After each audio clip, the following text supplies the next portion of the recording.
Forest Shuffle is a game that I learned about at Gen Con 2023.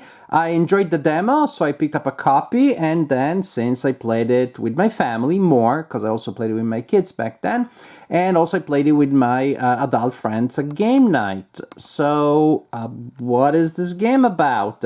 It's about creating a forest and creating your tableau that will hopefully score a lot of points at the end of the game.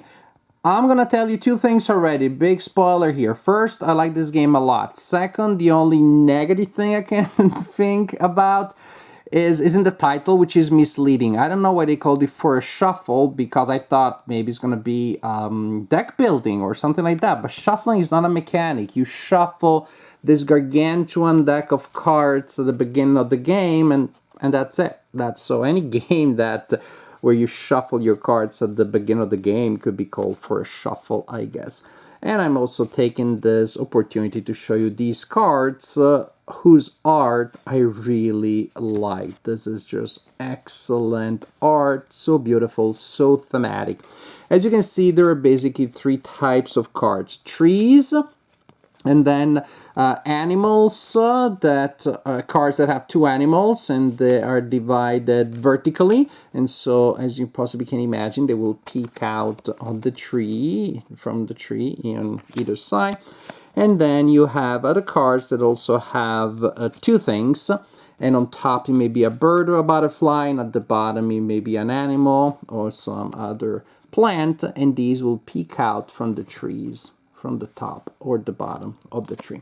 So you shuffle this fairly ginormous deck of cards, then you divide it into three approximately similar stacks, approx, there you go, that's approx enough.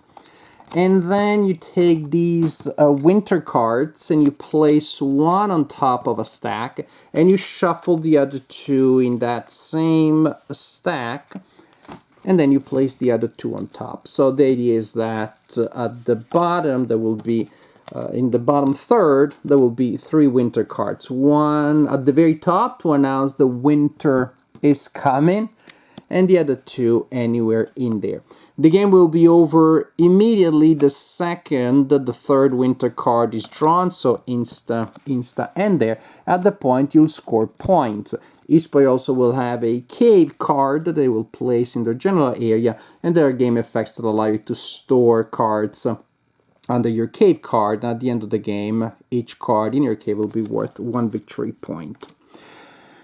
The game is simplicity itself. You will have your hand of cards, and at the beginning you don't get at least a tree in your hand. You can ask for a mulligan. Then during your turn, you can either play a card or draw two cards. That's how simple it is. That's it. I taught you most of the rules, or at least the central rule of the game. When you play a card, if it's a tree, it goes in front of you, and the first card that you play must be a tree. If you have trees, now trees each create 4 slots around them, one at the top, one at the bottom, and 2 on the sides.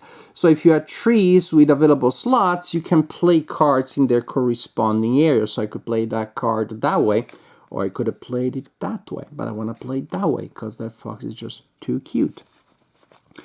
And I could play this card here. Booyah, that way, for example. And so as the game progresses, you have your forest, and sometimes the forest will have a lot of trees, and sometimes maybe not as many trees, but a lot of population going around the tree. Now you see these cards have these symbols here. It looks like a card with a number on them, which may be 0, That is the cost. That is the cost that you pay. So to pay to play that card, I need to pay that cost of cards discarded from my hand. So if I want to play that card, attach it to that tree, I need to discard another card from my hand there in the central area. But this one, when it's my turn, I could play for free, and I just do so. So play a card, paying the cost, and some cards have a binocular symbol which is associated with a certain color.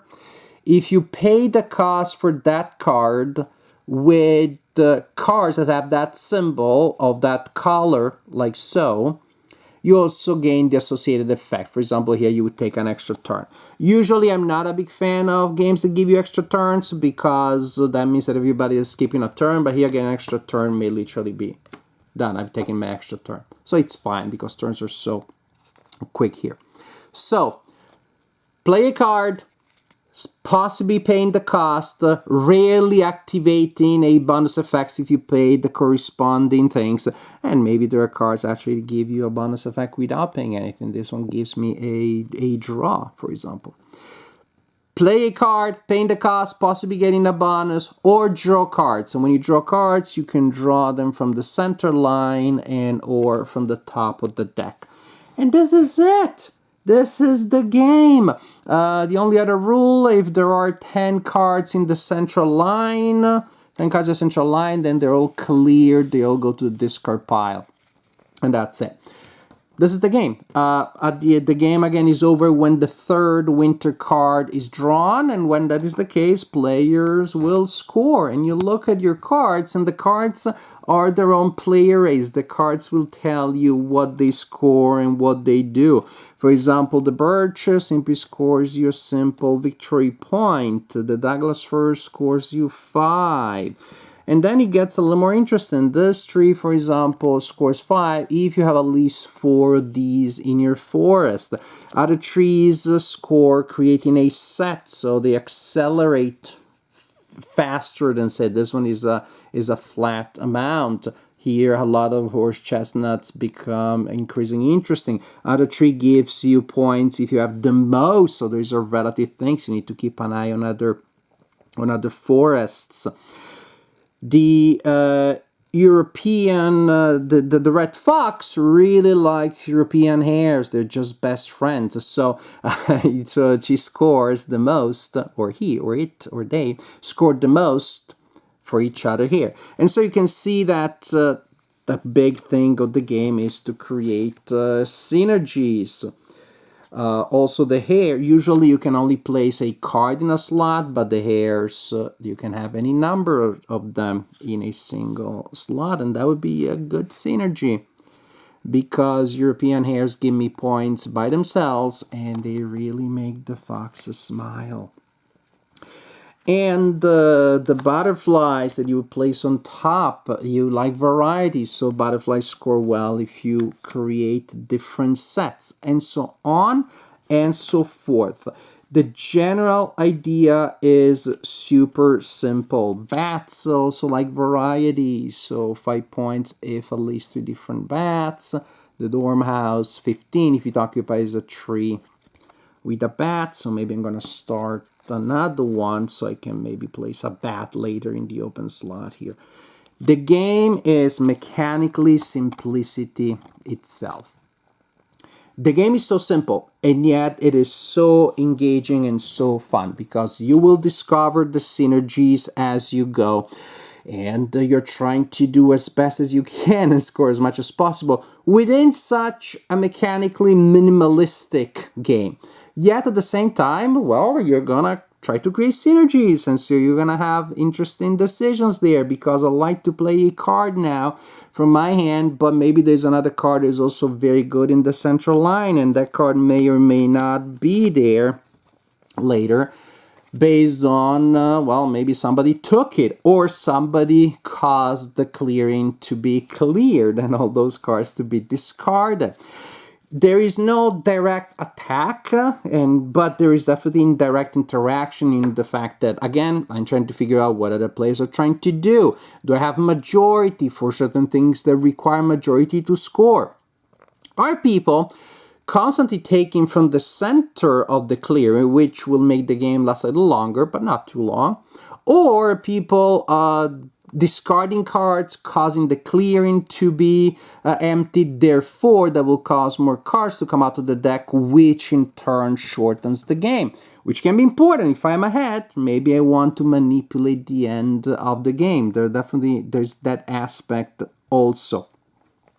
So many things to think about, so many interesting decisions, again, around draw 2 cards or play a card. triggering the bonuses in the right order, whatever that means. I still have to figure that out. My friends do that better than I do, but I'm trying to, and it's fun and interesting to try to get those bonuses. But you get to obsess, hyper fixated on a bonus, then you miss the big picture. And of course, another non-inconsequential element is that the game looks so pretty. Just each card looks beautiful in its own, and as you see this ecosystem grow, the overall tableau becomes even more beautiful and more than the sum of the parts. Oh, the Chanterelle is a good one. Gives me lets me draw a card every time that I place a tree. So now maybe I'm gonna start having a forest with a lot of trees as opposed to maybe fewer trees with a lot of stuff around. And you'll see the forest develop in very different ways. One thing, of course, is that you won't be able to pursue every strategy, so early on you're going to try to lock on a certain couple of strategies, which also makes you vulnerable. If other people realize what that is, they may try to take those cards away from you or get them discarded. And it's great. I love it.